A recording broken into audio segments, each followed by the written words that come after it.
Leslie. Thanks, Danielle. Thanks for the invite today. So how did we know that that domain was going to be malicious?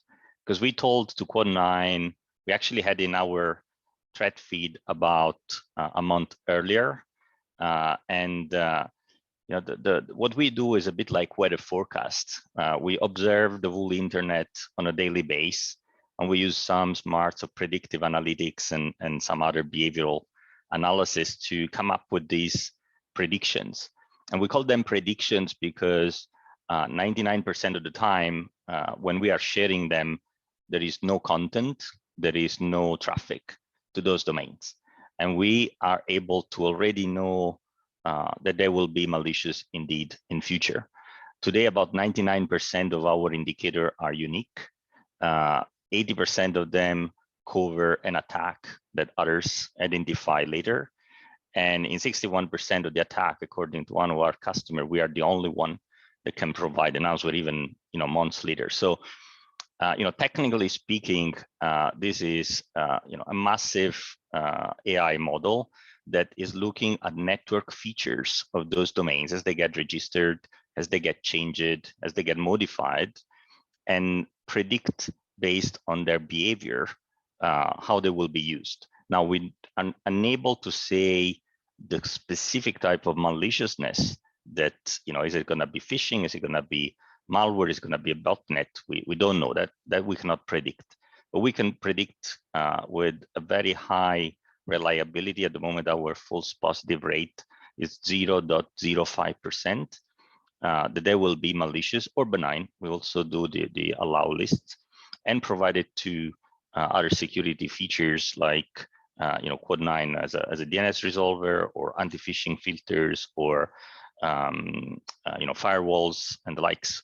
This information. So I think the objective for us is that we have realized that nowadays the cost of an intrusion and the speed of detection makes unbearable for commercial users to the situation. So allowing people in is not acceptable. Of course, we need to have teams have to have strong detection and response capabilities. But if we can avoid that intrusion at all, I think everyone would be happier. And so, very proud to work with Code9. It's a great use case for our technology. But I'm also very interested in this conversation as we have a second service that uses the prediction, that is brand protection, where we help our customer block abuse on their brands that may cause impersonation, and hence, I don't know, partners of large brand may be scammed of 100,000 euros for through business email compromise, or for banks like Volksbank, one of our customer, they want to prevent their users to be phished for credential and then lose tens of thousands in wire transfer that shouldn't be allowed. And so it's very interesting to hear all the effort in the industry to reduce domain abuse. Today, one of the challenges, and I definitely join what Graham was saying, is the diversity, let's call it this way, of reporting, right? So we work with a lot of registrars to raise these domain abuses and try to get it down. And certain are more responsive than others, let's put it this way, but definitely the degree of information that they require and the speed with which they act on it, it's too varied. So more standardization would help. And to that extent, I have to comment on one of our partners, that is Namecheap, that in the last years definitely set the standard. Again, yesterday night we completed a DNS a malicious domain takedown in like 6 minutes from from our prediction to their takedown. That I think it's quite an astounding value, and I think obviously may not be always so good, but I think we should try and aim for that. And with that, let's get back to the panel. I think there is a good conversation ahead.